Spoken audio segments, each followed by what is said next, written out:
U.S. politics. Patty. Thanks, and welcome back to our Washington newsroom. Just 24 hours ago, few thought we would be saying this, but Donald Trump will be the next president of the United States. There have been few campaigns in American history where we knew less about the specifics that he has laid out, so few concrete policy plans. So we want to try and figure out exactly what Mr. Trump is going to do once he gets into the Oval Office. So to talk about that, I'm joined with Simon Rosenberg. He's the president and founder of the New Democrat Network, and Bruce LeVell. He's the executive director of the National Diversity Coalition for Trump. Gentlemen, thank you so much for joining me. Good to be here. Thanks. This strikes me. 8 years ago, when President Obama was elected, we saw the crowd. People were crying. I walked out of here very, very late, early this morning, I suppose, and saw people literally crying in the streets of Washington. I've spoken to friends from across the country. I can't tell you how many people, obviously not necessarily Clinton supporters, but obviously against Trump, told me that they burst into tears when they heard the election result. How does the country heal from that? Well, I think, first of all, the comparison, there's two different types of energy levels, obviously, and let's not kid ourselves. President Obama is probably one of the best speakers known to the Oval Office. He's a very dynamic speaker, knows how to bring energy. But they were crying for joy. Now these people are crying out of fear.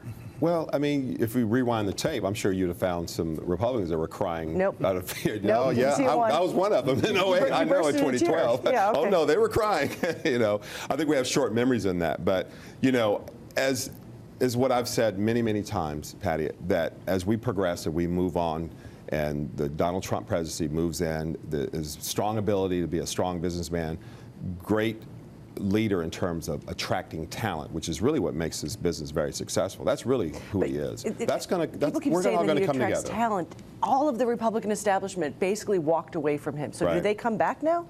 Yeah, they're going to have to come back on the right terms. Case in point, a lot of things that were infected, respectfully, Republicans and Democrats have, should I say, pimped the system and used it for special interest groups and favors. Bernie Sanders, look at those rallies. Trump's messages and Bernie's were identical as it relates, obviously not the free stuff, but they were identical. Special interest groups, lobbyists, backdoor, identical. That was the pulse of the American people, which, by the way, we did thank God for the Bernie folks that we got. That's what helped us win. Simon, how does the country come back from this? Have you ever seen an election where, has anyone told you they burst into tears today? Because I keep hearing it. My kids did last night. So how does the country come back from because that? you cried. No, I didn't cry. Okay. I didn't cry. I know. Listen, I think that we have to give Donald Trump a chance, right? History calls people. He's been called, and let's hope that he rises to the occasion and that he doesn't fail. And I think that, I think Democrats today have made it clear that we want him to succeed. This isn't like what happened with Barack Obama, when the day after he was elected, all the Republicans in Washington gathered together and committed to destroy his presidency, right? Which is wrong. That's not what's happening here, right? No. You heard Barack Obama today being very gracious. He's going to take Donald Trump around tomorrow. I think the most important thing, though, for Trump and the Republicans is not to overstep the mandate they've been given. I don't think they have much of a mandate. Okay, but this was your prediction. Clinton 50 to 45. I was way wrong. 334 in the electoral to 204. You could almost flip that. No, I was wrong. But look, it's important. Why were you so wrong? Why was everybody so wrong? It's important to remember today where we are now is that Hillary Clinton won more votes than Donald Trump did, and we picked up seats in the House and the Senate. This was not a repudiation of the Democratic Party. This was not a repudiation of our argument, right? In fact, but it was of Hillary Clinton. No, but if you look at it, she won more votes than Donald Trump did. We're the only democracy in the developed world where if you don't win more votes, you can win more votes and not be in control of the government, right? There's no other system like ours. This happened twice to our party in the last 16 years.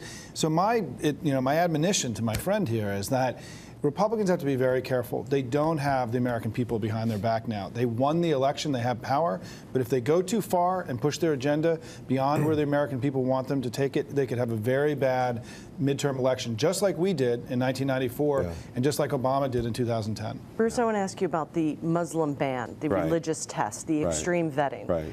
Does that actually come into fruition? Yeah. Is he going to ban all Muslim immigration from, what was it, terrorist countries? I think the extreme vetting, and there's one thing I can say about that whole deal, because obviously I was right in the storm when that came out, is that the beauty of it, C.J. Tara, he's one of our coalition members. He's president of Muslim Americans for Trump, and he's been all over the news and et cetera, et cetera. It pulled that elephant out of the room for discussion. If anything is what it did. It also challenged our Muslim Americans here in the United States to call into question of what's going on in their neighboring countries, and especially the countries that we have that are problematic, that we have situations going on. It caused them to be challenged, or it caused them to feel as if they weren't part of the fabric of the American society? No, I disagree. It's the same thing how me as a black man in the South and a Republican, my dad and my uncles marched with Dr. King. My uncle marched with Ralph Abernathy, and we had radical Christianity. And the way we combated that is we had to pull that Jim Crow, ugly, nasty thing out there and challenge it extremely and get it out there and talk about it. So it's out there. Is he banning Muslims from entering the country? No. Extreme. So he lied? No, I mean, it's like, it's like I said, it was one of those extreme. First of all, we had attacks on Boston. We had attacks in San Bernardino. We had attacks in Orlando. We had attacks in Fort Hood. Yeah, there were attacks.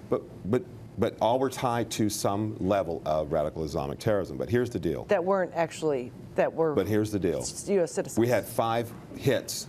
Well, one was a captain in the military. We had 5 hits within that 8-year cycle. So I was there down in Fox Theater when, right after Orlando, when Donald Trump, as a Republican candidate, stood up and actually stood up for LGBT. No other Republican candidate ever would even mention that. Okay, what does this have to do with him banning? But where I'm going with this is that ahead. by saying that, it pulled that conversation, that strong dialogue out into the forefront is the reason why you're asking me this now. We're having this conversation all over the world now. We're having it all over, everywhere, at every dinner table, everywhere.